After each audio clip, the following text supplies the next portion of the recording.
नमस्कार दोस्तों, एक बार फिर से आपका स्वागत है वायरल खबर में। और एक बार फिर से हम मौजूद हैं लखनऊ के इको गार्डन में, जहां पर उत्तर प्रदेश के जो पशुपालन विभाग के कर्मचारी हैं वो यहां पे पहुंचे हुए हैं और धरना दे रहे हैं। आइए इनसे जानते हैं कि क्या बात है और किस लिए सरकार के खिलाफ ये धरना दे रहे हैं। अपना नाम बताइए सबसे पहले, कहाँ से आए हैं? जी, राम प्रवेश यादव, मऊ जिला से प्रधान ब्लॉक से हम बिलोंग करते हैं। सर, हम 2 साल से कार्य कर रहे हैं इस वैक्सीनेटर में, जो है कि हमारे साथ हमारे सहायक लोग भी काम करते हैं, लेकिन अब तक ले हम लोगों को कोई धनराशि नहीं मिली है और न कोई महीने का मुफ्त रकम मिलती है जिससे हम अपना भरण पोषण कर सके कायदे से।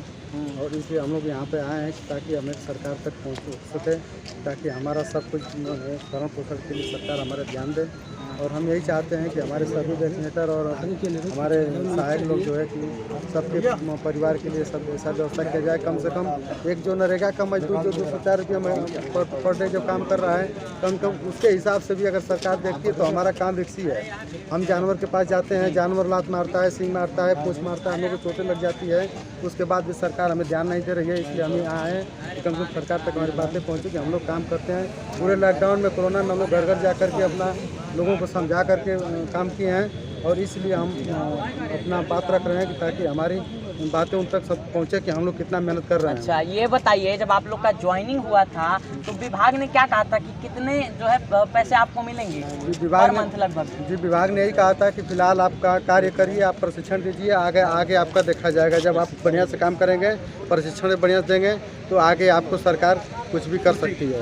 अच्छा। आपके बारे में सोचेगी। अच्छा, तो क्या निर्धारित हुई थी जो राशि थी, वो क्या निर्धारित हुई? उस समय पर वैक्सीन के हिसाब से हमको 3.5 रुपये वैक्सीनेटर को मिल रहा था और ट्रैकिंग वाले हमारे सहायक जो थे उनको 2.5 रुपये मिल रहा था। अच्छा। जिससे अभी कुछ लोग ऐसे भी हैं कि वो भी काम करने के बाद भी वो भी पैसा नहीं आया है। कुछ लोग खाते में 400, किसी में 500 ऐसे आया है। बताइए सर कि 6 महीने में अगर 400-500 रुपया अगर किसी को मिल जा रहा है तो क्या उसका भरण पोषण, उसके परिवार का भरण पोषण चल जाएगा? जी, ऐसी स्थिति में जब सरसों का तेल 200 रुपये में है, पेट्रोल डीजल जो है वो 100 रुपये के करीब में है, तो इनको 500-600 रुपये 6 महीने के हिसाब से सरकार दे रही है।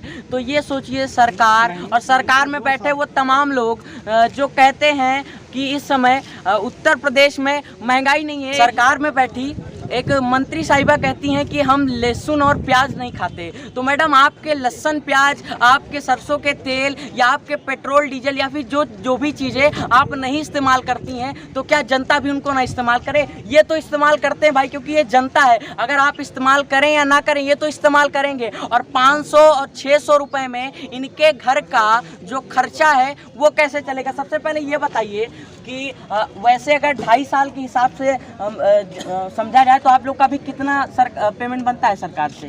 सर, अगर इस तरह से देखा जाए, अगर 2.5 रुपये के हिसाब से अगर हम लोग मेहनत किए हैं तो वैक्सीनेशन के हिसाब से कुछ नहीं मतलब समझ में आता है। हाँ। इसलिए हम सरकार से ये कह रहे हैं कि आप हमसे और काम लीजिए। हाँ। हम घर घर जाएंगे, पशुपालन सिस्टम में जो भी आपका व्यवस्था होगा उसको करेंगे, लेकिन हमें महीने का एक मुफ्त रकम दीजिए ताकि हमारा परिवार, हमारा भरण पोषण कायदे से हो सके, हम भी जी सकें। ये ना हो कि हम जैसे भूखमरी से दुनिया मर रही है हम भी उसके साथ मरें। और अब बेरोजगारी कहते हैं, सरकार की बेरोजगारी खत्म हो गई है। आज 86,000 वैक्सीनेटर सहायक आप एक नए नए लड़कों को भर्ती किए हैं जो आज एक रोड पे घूम रहे हैं। 200 रुपये 6 महीने में कितना पा जाएंगे? क्या कर लेंगे उसमें? एक मोबाइल खर्च तो निकल नहीं पाएगा, और क्या करेगा वो? डेटा डालने के लिए फीडिंग करने के लिए, आप नेट भरने के लिए हमको उतना नहीं मिल पा रहा है, तो हम कहाँ से वो भी काम नहीं कर पा रहे हैं। आप हमको क्या दे रहे हैं? अच्छा, हम सरकार से यही कहें कि हमारी एक मुफ्त रकम ऐसा दीजिए जिससे कम से कम हम लोग का भरण पोषण कायदे से चल सके, सभी लोग खुशी खुशी जिए। और आप हमारा साथ देंगे तो हम भी आपके साथ रहेंगे, हम खुश रहेंगे तो आप भी खुश रहेंगे। आज जनता की देन है कि आप वहाँ तक हैं, अगर जनता सही है तो आप भी सही रहेंगे। तो देख सकते हैं दोस्तों, इस समय इको गार्डन में कितनी भारी बारिश हो रही है और इतनी भारी बारिश में ये लोग लगातार यहाँ पर रहते हुए और लगातार अपनी आवाज़ को बुलंद कर रहे हैं और अपनी मांगों को रख रहे हैं। इतनी बारिश में भी यहाँ से हटने का नाम नहीं ले रहे हैं ये लोग, और लगातार इन लोग का यही कहना है कि चाहे बारिश हो, चाहे आंधी आए, चाहे कुछ भी हो, लेकिन जब तक इनकी मांगे नहीं सुनी जाएंगी, जब तक इनकी मांगों को सरकार नहीं सुनती, तब तक ये लोग इको गार्डन से हटने वाले नहीं हैं। मैं बिल्कुल सही कह रहा हूँ ना जी? और ये बताइए, कहाँ से आए हैं आप? आजमगढ़ जिले से। अच्छा, आजमगढ़ से आए, तो कैसे आए? बस से आए। अच्छा, बस से आए तो किराया तो बहुत महंगा हुआ होगा। कितना लगा आजमगढ़ से किराया? 330 रुपये। अच्छा, और खाते में आया 600 रुपया और 300 रुपया लग गया किराया। तो 300 रुपया आने का, 300 रुपया जाने का, कुछ नहीं है खाने का इन लोग के पास में योगी जी। 1 रुपया नहीं है खाने के लिए कि कौन से मतलब 1 रुपया इन लोग के पास हो कि ये लोग अपना पेट भर सके। यहाँ पे जो 600 रुपया आप दिए थे उसका तो इन लोग का किराए में ही खर्चा हो गया, तो ये लोग का बाकी खर्चा कैसे चलेगा? परिवार का जो खर्चा है वो चलाने में मुश्किल तो आती होगी जी। तो क्या आप कोई प्राइवेट जॉब करते हैं? जी, प्राइवेट जॉब करते हैं। क्या करते हैं प्राइवेट जॉब? जाकर मैदा मिल में मैदा की बोरी ढोते हैं उसमें। अच्छा, तो देखिए जो कर्मचारी हैं, पशुपालन विभाग के जो कर्मचारी हैं वो मजदूर बनने पे मजबूर हैं। जी मैं बिल्कुल सही कह रहा हूँ, वो मजदूर बनने पे मजबूर हैं। और ये मजबूरी कैसे आई है, ये मजबूरी किस वजह से आई है और क्यों ये लोग मजबूर हो गए हैं? मजबूर इसलिए हुए हैं कि इन लोग को सही से वेतन नहीं मिल रहा है। जो वेतन है साहब कम से कम वो तो दे दीजिए इन लोगों को। 2.5 साल से मेहनत करवा रहे हैं, मजदूरी करवा रहे हैं, कम से कम उतना पेमेंट तो दे दीजिए। ये बताइए, जब वो वैक्सीनेशन लगाने जाते होंगे, चाहे वो गाय हो या भैंस हो, तो एक रिस्क तो बना रहता होगा कि सींग मार देती होगी, खुर मार देती होगी। पूरा रिश्ते पाँव कुचल देता है, पाँव भी मोच हो जाती है, फ्रैक्चर भी हो जाते हैं पैर में।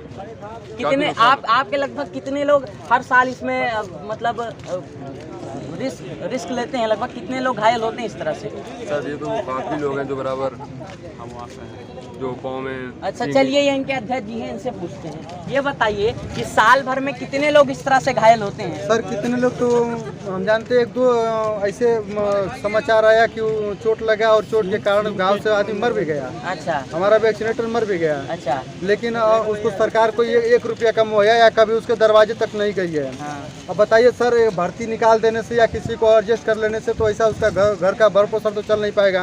हम सरकार से यह आग्रह कर रहे हैं कि हमें अगर भर्ती भी निकाल रहे हो तो ऐसा निकालो जिससे हमारा भरण पोषण चल सके। हम ये नहीं चाहते हैं कि तुम सबको एक मुश्त सबको नौकरी दे दो। नौकरी देते हो तो कम से कम ऐसा दो कि कम से कम उस परिवार का भरण। बड़े बड़े जो अधिकारियों को बैठाए हो, 50,000 1 लाख रुपया सैलरी देते हो, वो कुर्सी में बैठ करके आज मजा ले रहे हैं और हम लोग मेहनत करके लाभ खा रहे हैं। ये तो बता दीजिए लगभग कितनी संख्या में जो आपके लोग हैं वो घायल होते हैं हर साल? कम से कम मान के चलिए कि 50, 100, 200 तो घायल हो जाएंगे। अच्छा। और जहाँ 86,000 लोग हैं उतना तो चोटें आने ही एक मामूली बात है। अच्छा, तो लगभग इनका कहना है 50, 100, 200 जो इनके लोग हैं वो हर साल घायल हो जाते हैं, सिर्फ जानवरों की सींग लगने से, जानवरों की खुर लगने से। और कई तो ऐसे मजदूर हैं जिनकी मृत्यु तक हो जाती है। ऐसे में सवाल ये खड़ा होता है कि सरकार उनके लिए क्या करती है, सरकार और उनके अधिकारी उनके लिए क्या करते हैं? भाई जिसके परिवार का आदमी गया है, जिसके परिवार के आदमी उस दुर्घटना का शिकार हुआ है, उसके लिए ना तो कोई मुआवजा देती है सरकार, और देती है तो क्या 6 महीने में 600 रुपये, 2 साल में 2 साल में 600 रुपये। 2 साल में 600। तो ये देखिए 2 साल में 600 रुपये दे रही है, तो 600 रुपये में कैसे खर्चा चलेगा? 600 रुपये में कैसे खर्चा चलेगा? लेकिन इतनी भारी बारिश होने के बावजूद भी देख सकते हैं आप मेरे हाथ पर, और इतनी भारी बारिश हो रही है लेकिन ये लोग लगातार यहाँ पर खड़े हुए हैं, डटे हुए हैं, बने हुए हैं और लगातार अपनी मांगों को बुलंद कर रहे हैं। और ये इंतजार कर रहे हैं ना कि कोई सरकार से आए। हाँ, इंतजार कर रहे हैं ये लोग लगातार कि कोई सरकार से आए और इनकी मांगों को सुने, वरना ये लोग यहीं खड़े रहेंगे और यहीं पे लगातार धरना देते रहेंगे, चाहे बारिश आए चाहे आंधी आए। मिलते हैं आपसे अगले वीडियो में, तब तक बने रहिए वायरल खबर के साथ।